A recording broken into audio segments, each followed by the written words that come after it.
The air was thick with tension inside the spiraling glass towers of the Delcaran embassy on Terra Prime. Earth's first interstellar diplomatic mission had drawn universal attention, and with it, danger. Lieutenant Nathan Rourke adjusted the grip on his pulse rifle as he scanned the bustling corridor. His grey exosuit glinted under the fluorescent lights, matte armor plates catching the occasional flicker. Beside him, the alien diplomat moved with graceful poise. 8 feet tall, silver-skinned, and adorned in flowing violet robes that shimmered like liquid metal. Ambassador Sylhara of the Velari. She was the first of her kind to visit Earth. A living symbol of peace. And Rourke was her bodyguard. "You don't need to hover, Lieutenant," Sylhara said, her voice soft yet rich with layered resonance.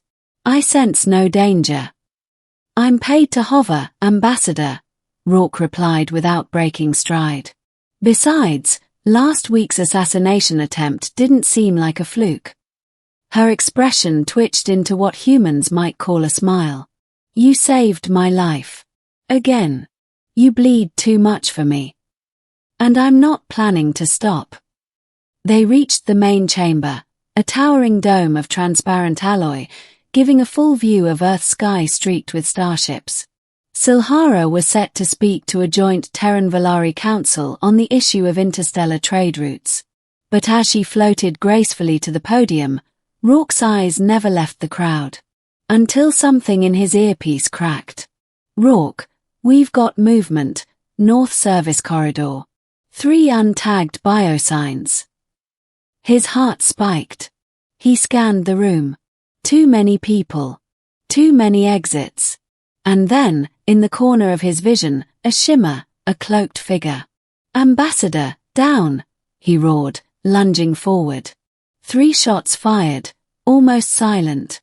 Rourke hurled himself in front of Sylhara, taking the blasts in his chest plate. The armor flared red, energy sizzling through. Pain exploded in his ribs as he crashed to the ground, still shielding her with his body. Security descended in a swarm. The attackers, Velari extremists, later confirmed, were neutralized within minutes. But Rourke didn't see any of that. He was fading. Blood soaked his uniform. His last image before darkness took him was Sylhara's face hovering above, eyes wide with something foreign. Fear.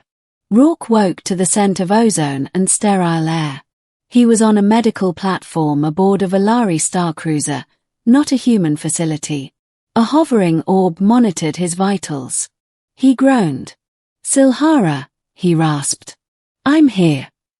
She emerged from the side, her robes gone, replaced with a simple deep blue garment. Her silver skin pulsed faintly with a bioluminescent pattern he didn't recognize. "You should be at the council," he said, trying to sit up. Pain lanced through his side. "I cancelled it," she replied softly. "You what?" "Protocol." "Protocol be damned." He blinked. "You don't break protocol." "I do now."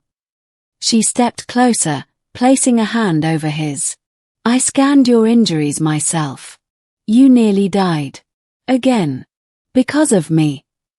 It's my job." "No. It's more than that now, Nathan." She said his first name like a sacred thing. It wasn't just his duty that kept him by her side. And he knew it. Somewhere along the way, admiration had shifted. Affection had bloomed. A connection formed across impossible biological lines. "You know what this means," he said, voice hushed. "I know. If your superiors find out you risked the treaty for me." "I'm not Velari first," she interrupted. "Not anymore." He stared at her, heartbeat thudding. "You once told me," she continued, "that humans love fiercely. That you would rather die protecting what matters than live in safety with regret." He nodded. "Then understand this," she said. "You matter."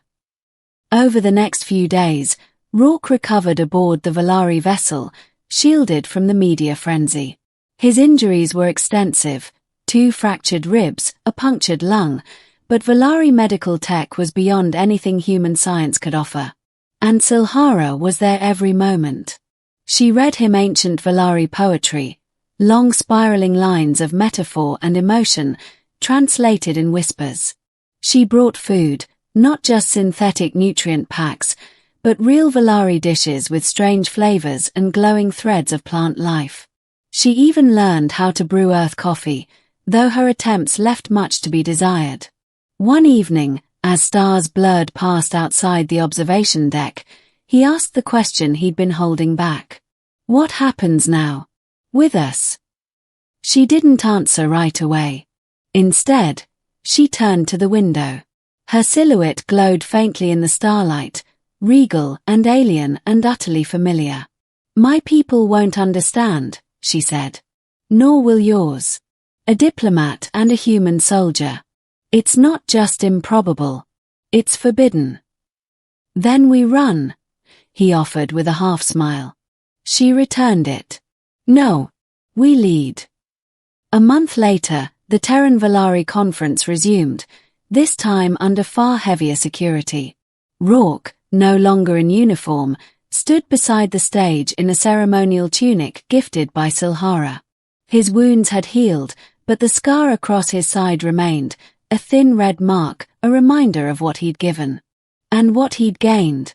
Sylhara took the stage, her presence even more commanding now.